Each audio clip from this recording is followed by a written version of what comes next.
Honeyandament, honeyandament, honeyandament, honeyandament, honeyandament. Well, my friends, I am back with Vince Russo today. It's been a while since Vince and I have talked. Vince is a good friend, and the first time we connected, Vince, I guess it was a number of years ago.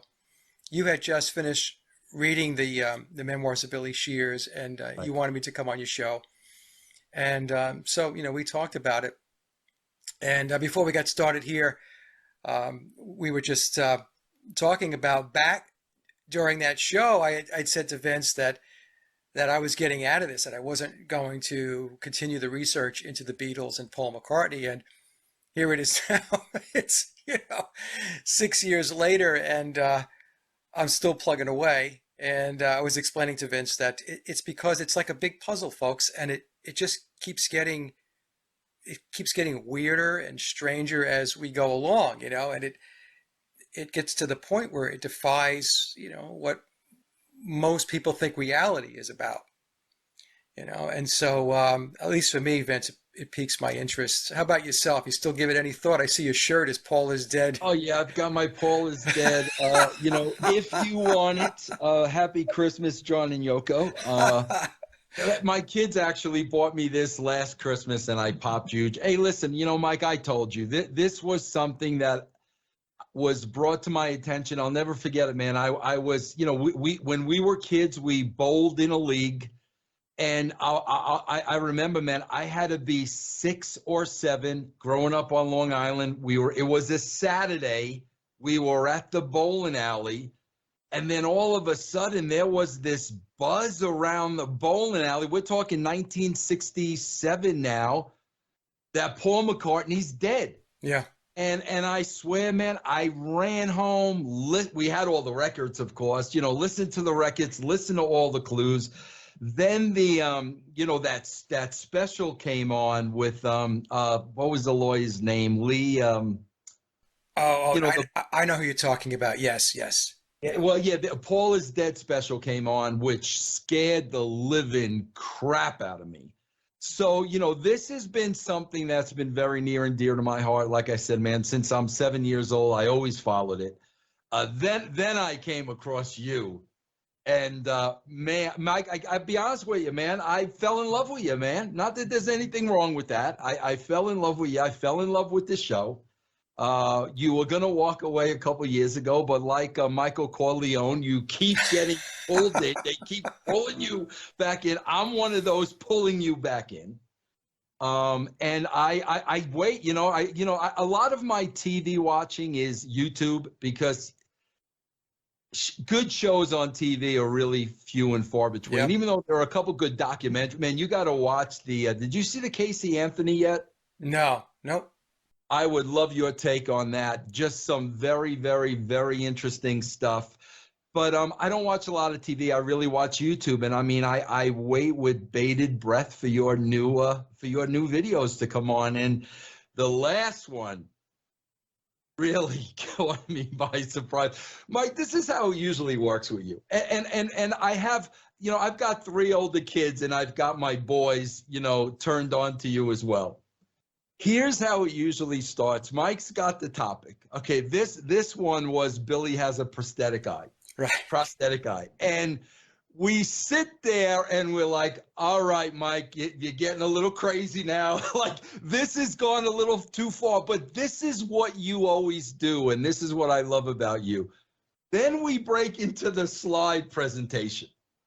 Then we've got photos, and then we got video, and then all of a sudden it's, wait a minute, like, I know. yeah, I mean, I have to ask you this. When that woman first contacted you and was telling you about this, did you kind of feel the same way till you started looking into it yourself? Yeah, so what happened was Sally is part of the team of colleagues that I work with, and we're a loosely knit group. We don't stay connected every day. So what happens is when we come up with stuff or we have ideas and thoughts that we want to share, we will connect, and we will talk about stuff. So it went back months ago, and Sally was talking about his eyes, and I remember when she was first putting up some images. We have a small forum that it's just 4 of us that operate within this particular Facebook page. It's so that we can just share our ideas without a whole bunch of noise in the line. You know how that goes. So she was putting some images up, and I remember thinking to myself, where's she going with this? I knew about the lazy eye going back to the Vivian Stanshall presentation I did back in 2019, but I just thought he had, a slightly lazy eye that drifted to the left, his left eye. And as she was putting more information out there, I was, I wrote her back and I'm like, are you saying that he's got an artificial eye? And she says, yes. And here's the thing. I never knew that Sally had an artificial eye ever since she was a child. So she knows all about artificial eyes, and she knows what to look for, how they move and the anomalies and stuff like that. So when she presented more of her information, I thought, you know what? She's right. I think she's right. So we were going to include it in a larger presentation because she's been doing a lot of investigation. You see, Billy's very tied into, Vince, as you know, into the occult and mythology, the esoteric, mysticism, all of this stuff. So she wanted to tie it into a presentation she was doing on Pan, the mythological god Pan. And it got to the point where the information that she was showing me, I said, look, this is really important. And I don't think that this is something that we should just bury within or include as a topic within an overall larger presentation. I think that this stands by itself. And so I said, let's do that. Let's make a separate presentation to talk about the eye. And so she agreed to do that.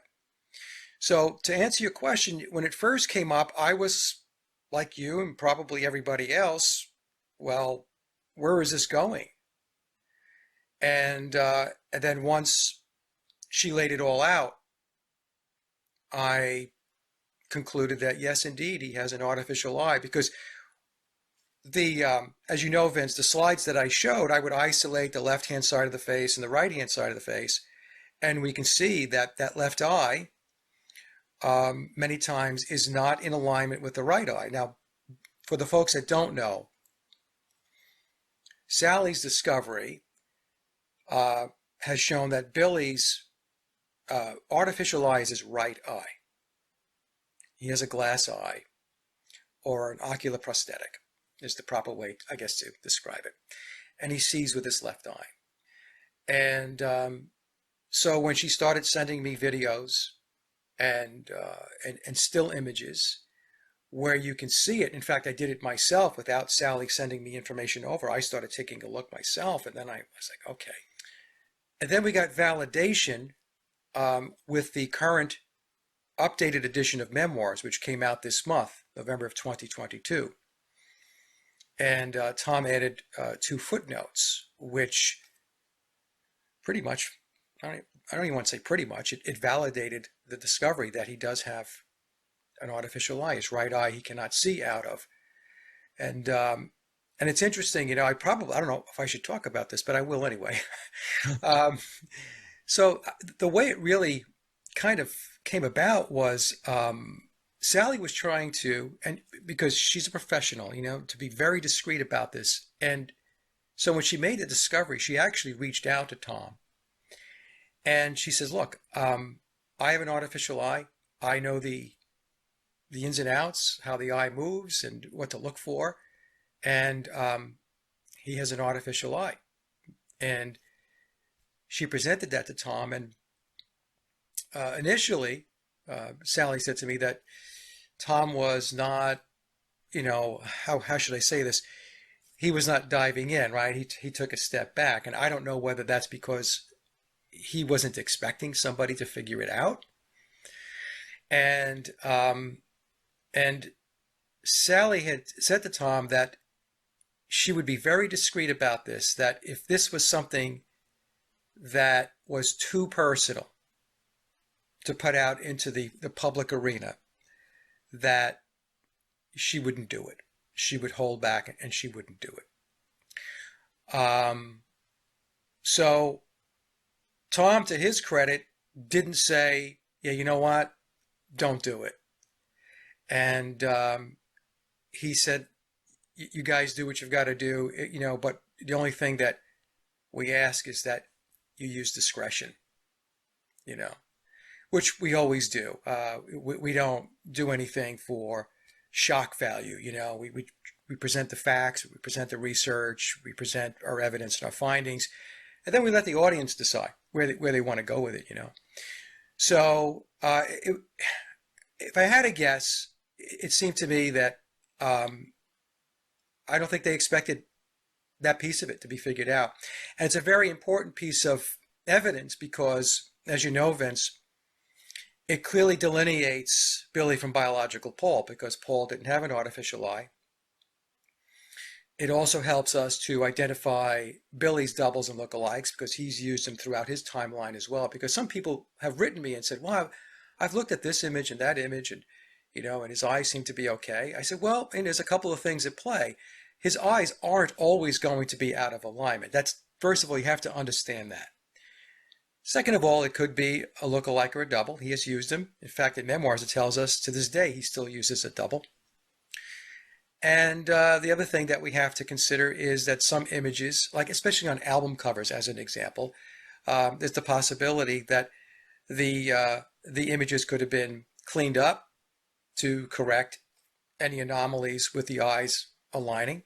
So there's a number of factors that play into it. But when you take a look at candid images of him or photographs of him on the internet, you can see it. And I had 2 images in my presentation. I know you saw them, where I showed that it's very clear that he did play the character of Vivian Stanshall in the Bonzo Dog Band with Neil Innes. And I was always getting the question about, but how come the eyes are different? And Billy had he had eye surgery, cosmetic surgery or plastic surgery that's referred to as blepharoplasty, kind of a tricky word. And that type of procedure and that surgery is designed to redefine the eye, to redefine the shape of the eye. And so, with the 2 images that I showed, I mean, I felt very comfortable that it was evidence that he played the character of Stanshall. I was convinced of it going back to when I did the presentation in 2019 because of the lazy eye.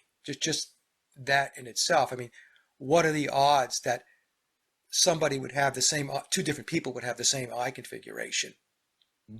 And it's very, very low odds. So anyway, that's how it came about. And so I view it as the most significant piece of evidence that's been discovered in this whole area of research since this area of research has begun. Because before this, researchers would talk about differences in height. They would talk about, differences in the jawline, in the ears. Billy has a higher forehead and stuff like that. And don't get me wrong, that's all good stuff. But when you get down to taking a look at being able to identify an artificial eye, that's very tangible. You're getting out of the land of subjective, and it's far, far more objective. Can I ask a couple questions? Sure. Because bro, you got me going crazy now, because every time I'm looking at him, I'm just looking at the eyes. Forget the content. I'm just looking at the eyes. There's a couple things I want to bring up, and I want to see how you feel about these things. Right hand of God. Here's where I started. Alexa, does Paul McCartney have a fake eye? Okay, Alexa, quiet. She's right behind me. Every time I bring her up, she talks. Okay. Now, she said, here's what's very interesting about this. She said, believe it or not, that in an interview on the late breakfast show, that Paul McCartney, said he had a lazy eye. So sure, I knew nothing about this late breakfast show. I knew nothing about it. So I researched it. Yes, it was a show. He was on by himself. He was on with Linda numerous times, like 83, 85. I was able to find a lot of clips on the show, but I could not find that one clip. So I myself never heard him say, I have a lazy eye. But, according to our friend behind me, he said it on this show. So now, Mike, the interesting thing is this is 83, 84, 85. All of a sudden, this was bizarre to me. There was a video made in 2010. You know about this video, right? Which one is it? The eye yoga. Oh, yes, where he's talking about his eye yoga exercises. Yes. Yeah, 2010. I apparently he went to India, and he learned these eye exercises, and he explains you got muscles in your eyes, you can control your eyes. He even went through the exercises with us. His daughter even confirmed in a later interview about the eye yoga, and she does the same thing. So now that's where it gets a little tricky for me, because if he had a lazy eye, that would make sense. I have a lazy eye. I'm going to try to strengthen the muscles in my eye. I'm going to learn this eye yoga, okay? But on the other side of the coin, if he really does have a prosthetic eye, this would totally throw you off course. So, I just wonder, because on the surface, say he doesn't have a prosthetic eye. On the surface, that all makes sense. It all makes sense. I got a lazy eye. I learned, eye yoga to straighten the muscles in my eye. That all makes sense. But then when we get back to the Illuminati, and something that you taught me and we see over and over and over again, what is one of the main rules? They put everything right in front of our face, so they could say, we told you so. You just didn't want to believe us. Right. So it's funny, because when I look at these facts, you can state a case for both examples. He could have a lazy eye and he was learning how to straighten the muscles in the eye, or he's bringing attention to his eye for us. Now, here's something else I noticed, though. This I was a little surprised with. When you go back and you look at a lot of the concert footage, I would say 90% of the concert footage, and I'm talking Wings and beyond, Wings and solo, I'm talking. Bro, the way that piano is positioned, you're always seeing the left eye. It's always positioned this way. He never changes the set year after year after year. It's always this way. So one would assume he doesn't want to bring attention to the prosthetic eye. And I went through many videos, and the piano was always in the same position, okay? But then, Mike, this was like really interesting to me. I just watched last night a very recent interview. When his lyrics book came out, he did an hour-long interview with the CEO of Barnes & Noble. The guy's name was James Daunt. I don't know if you saw this or not. No. And this was about a year ago, so very, very recent. Now, in this interview, he is positioned the other way. So the entire interview now, you are looking at his right eye, which it appeared through all the concert footage for so many years that it was the complete opposite, because he didn't want to bring attention to that eye. So it's just, things like that are very, very weird to me, because I would think it's almost like an actor has a good side and a bad side. Stern's that way. You can only shoot Stern a certain way. I would think, but then again, you don't know. I would think he wouldn't want to bring attention to it. But on the other hand, he's bringing attention to it. And again, is that the tricks of the Illuminati? So when you look at, all sides of this, bro, it's like you said, it's just very, very bizarre.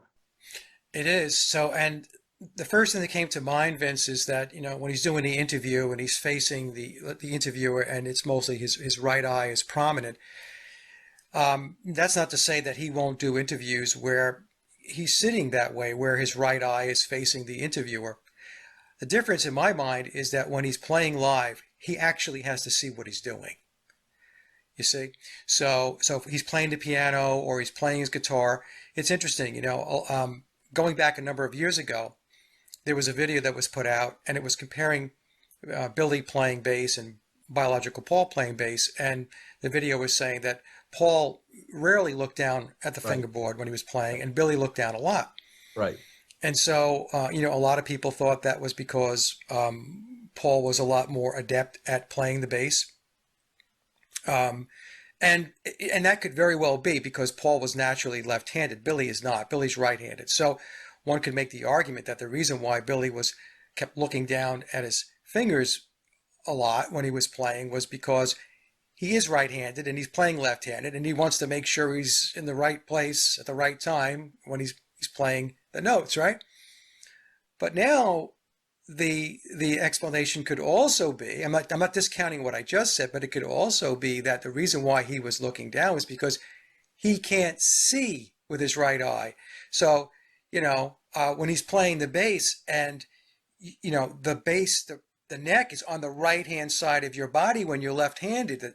And so the reason why he probably kept looking over was because he couldn't see the neck of the bass, and so it was one of those things where he got himself acclimated to doing that for two reasons. One was because he's naturally right-handed. He's playing left. He wants to make sure that he's where he's supposed to be on the neck.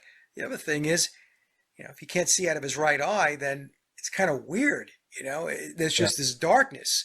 So he's looking over so that he can get his field of vision going, But the other thing too is what Sally mentioned, because I'm not an expert in this, right? She's the one that knows all about the ocular prosthesis, the artificial eyes. She pointed out how with his right eye, there's a bulge above the eyelid, right? That you don't see on the left-hand side. And she said that's because, the ocular or the glass eye is there and it's pushing the eyelid out a little bit. And that's why you have that bulge there.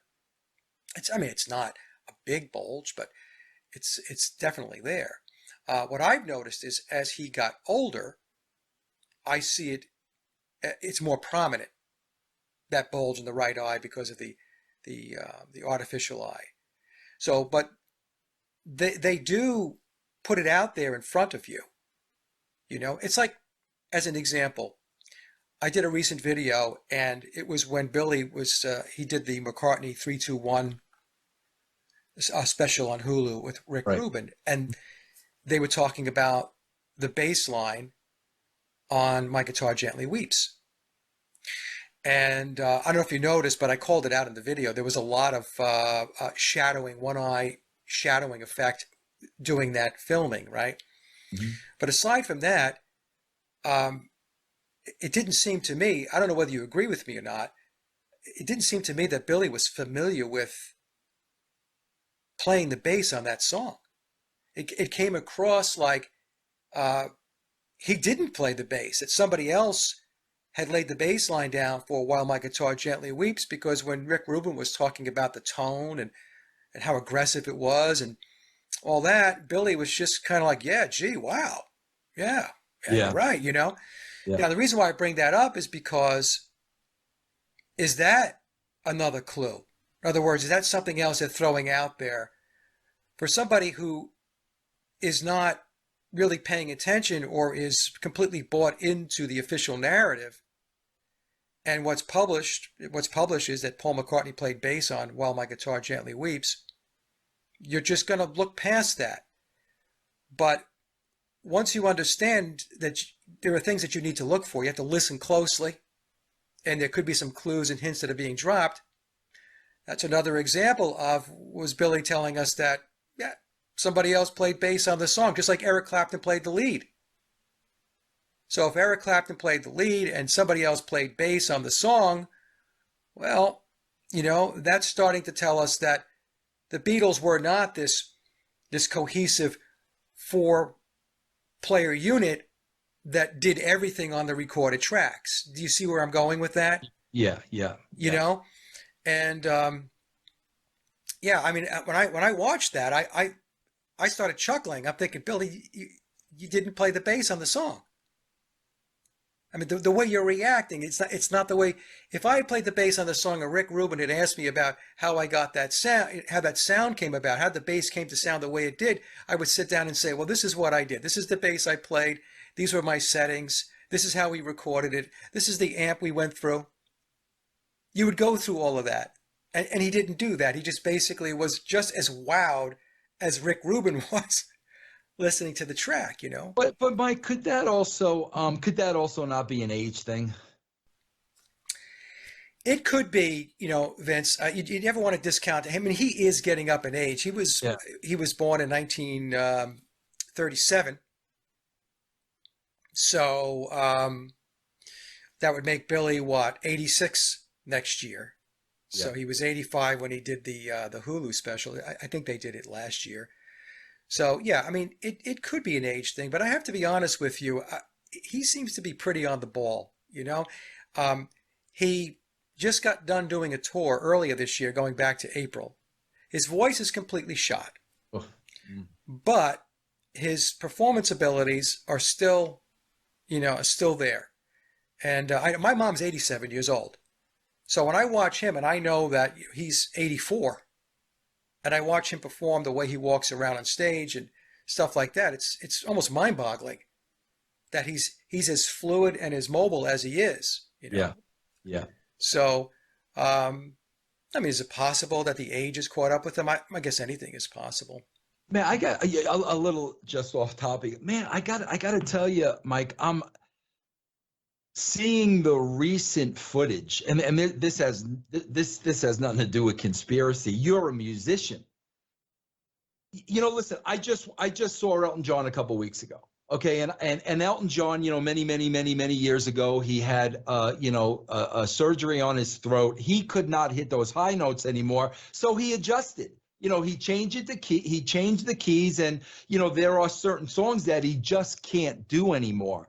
Man, when I watch Paul recently, Billy in concert recently, and his voice is so gone, but the song selection, I don't understand why he would still select songs where he has to attempt to get up there when he can't. Yeah. And my God, he's got a library of thousands of songs. And you're a musician. What would be the explanation for that? I don't know, Vince, to be honest with you. Mike Stock and I had this discussion. I interviewed Mike Stock from Stock, Waterman and Aiken, a very famous songwriting team out of the UK. And I consider Mike to be a friend, and we talked about that when I had him on my show, and he said that he doesn't know why he's doing it either. He says, Mike, he's taking these great songs and he's ruining them, because these are going to be the kind of the versions of the songs that people are going to recall based upon his last set of concerts, or a DVD that he releases, or an album based upon these shows. Right. I don't know. He signed on a dotted line. I mean, he's got some kind of pact in my mind, no question about it. And he's got himself in a position where he's got to keep cranking this stuff out and doing what he's doing until, he's told that, or either he's told he doesn't have to do it anymore, or whatever it is that he signed expires. It has, maybe it has a shelf life or whatever. But I saw him a couple of years ago, probably about maybe 3 years ago in Raleigh. And his song, I mean, his voice was shot back then too. And I don't remember what song it was, Vince, but he started it and his voice cracked big time, like nothing came out. Yeah. And then he said, "Oh, sorry." And he said, "Let's try this again." And so, he counted the band back in, and then, then they played the song. But to answer your question, if it were me, um, I I wouldn't be doing it. I can tell you that, I go back to recordings I did back in the late 1970s and the 80s and the 90s, when I was a younger lad, and I had much better range back then. And as you get older, you lose your range, period. That's the way it works. And, unless you are, doing vocal training very, very frequently, even then, I'm told that as your voice gets older, the high notes kind of disappear, especially if you're a guy. So I don't know. But to answer your question, I don't know. I really do think it goes back to pacts that Billy has signed on a dotted line. And I want to talk about that for a second, especially, that February 23rd date. I think that's the date. But before I ask you that question, I just want to ask you one question because we never really got to talk about this. What was your main takeaway from Let It Be? Peter Jackson's version, or? Yeah, Peter Jackson. Yeah. I thought that it was trying to make an underachievement look like a total success. That's what I think was going on. And there's no question in my mind that Billy views the Let It Be period, the Get Back sessions, as not a shining moment on him and the Beatles. And so my opinion is that he wanted to see if he can buff it up, polish it up, and make it better than it actually was. And that's why before Peter Jackson came out with his documentary, I did a presentation to remind everybody of what the Let It Be sessions were like and what was the mindset and the frame of mind of all of the Beatles going in. They wanted no part of it. And they were not a cohesive unit at that time. And the lack of cohesiveness actually went back into the the White Album sessions. And then it extended past Let It Be and into the solo careers. There was a lot of animosity amongst them. And so it wasn't a good time. It wasn't this happy backslapping moment that I believe Peter Jackson wanted to portray. And I'm not blaming Peter. I think Peter was brought in and hired to make something of it. Yeah. Yeah. I think it was Billy saying, "Hey, I want my Beatle legacy to be glimmering at all times. I want it to sparkle." And that piece of history, January of 1969, was not a sparkle moment. So let's see what we can do about this, And it was very odd that, they said that they had these 50-something hours of unseen footage and all that stuff. And, it was just strange to me because the original movie, which was released in 1970, I think Michael Lindsay Hogg, the original director, I think he portrayed a more accurate depiction of what was really going on.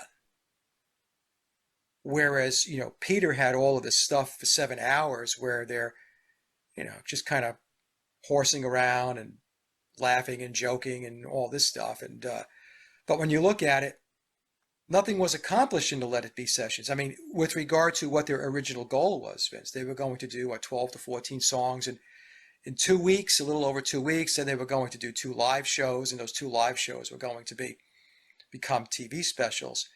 And it was very clear that they weren't able to do it. And they wound up, the sessions themselves, I mean, they tell us they were 30 days. So it went from 2 weeks to 30 days, and they ended up doing 5 songs on a rooftop to no audience. And then, according to John Lennon, and I have this quote in one of my presentations, he said that, they handed over, from a tape perspective, the recordings, a pile of shit to Phil Spector to make something of. That's actually the word that Lennon used, and he thought that Phil Spector did a great job turning nothing into something, So, yeah, it's very interesting. So that's what I think Peter was. That's what I think he was tapped to do, was to make it look shiny and good, Yeah, no, I believe it or not, I own the original on beta. Do you? Yeah, that came out on beta, and I've kept my copy. I saw the original in the theater. I'm sure you did I too. did too. Yeah. It was dark. I mean, there were no, there were no bright spots in that entire documentary at all. Yeah, it was dark and grainy, and Yeah. but I will give Peter credit for leaving in certain footage in the Get Back documentary, his documentary, because there were times when it was very obvious when Billy was talking about wanting to continue to move the band forward. And in the studio, the other Beatles, specifically John and George, just zipped up. They didn't say anything. In other words, they weren't having two-way dialogue. Their silence was deafening. Yeah. Yeah. And basically, it was telling them, we don't want any part of this anymore. You know, And yeah.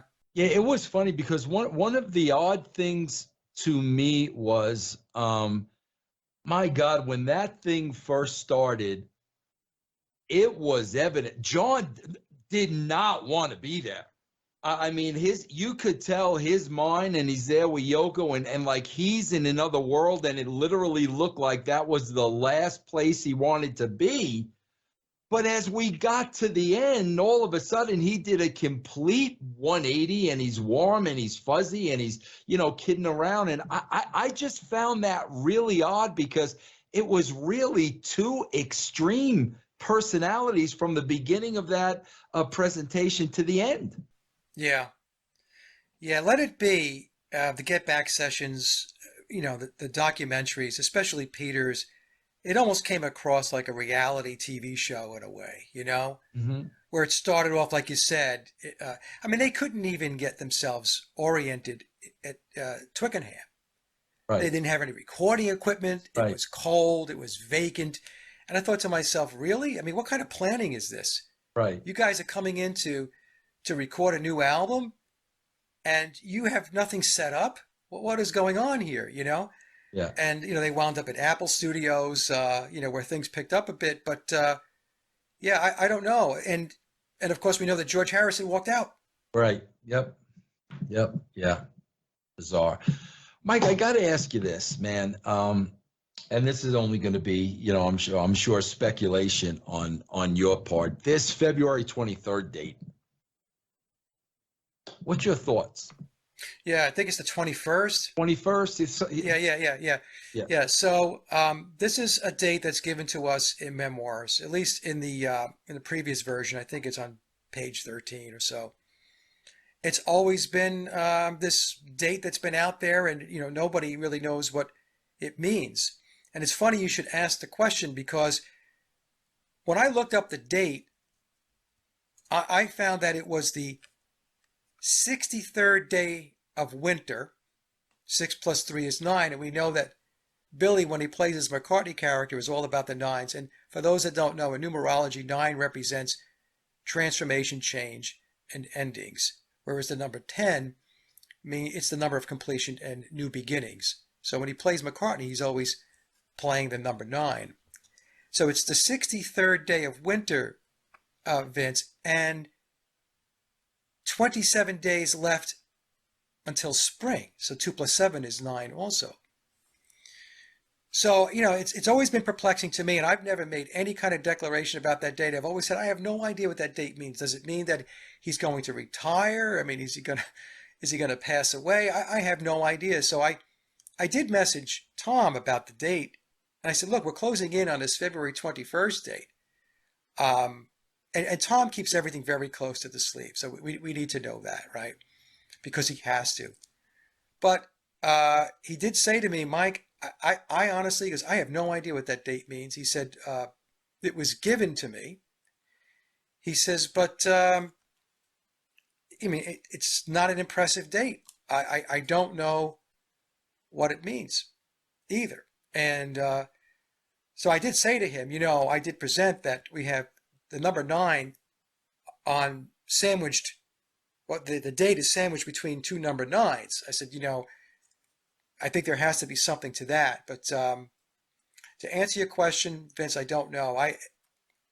It could be, see, this is the thing. It might not be anything public. It may not be something that's going to go out for mass consumption. Right. It could be something internal or personal to him. And we'll never know what that really means. Yeah.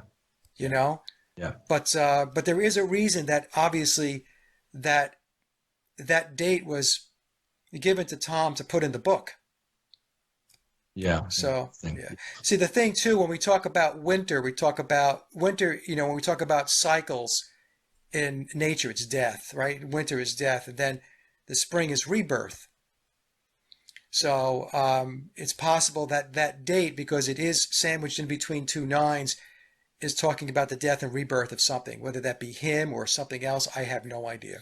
Well, I could tell you it was great. I love it, Mike. I love talking. Catching up with you, Vince. It was just a discussion, folks. We didn't really have an agenda. No, never.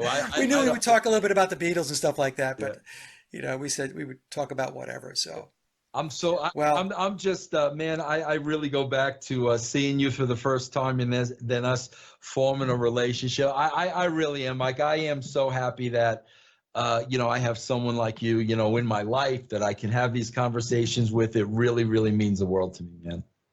Same to me, Vince. Fellow Long Islander, Yeah. Center Reach. I was right there too. Right with Center Reach, Bro, Center Reach Bowling Alley. That's where, bro. That's where I heard about Paul for the first time. The Center Reach Bowling Alley, bro. That's it. I didn't want to get that specific. I didn't think you'd know. Yes.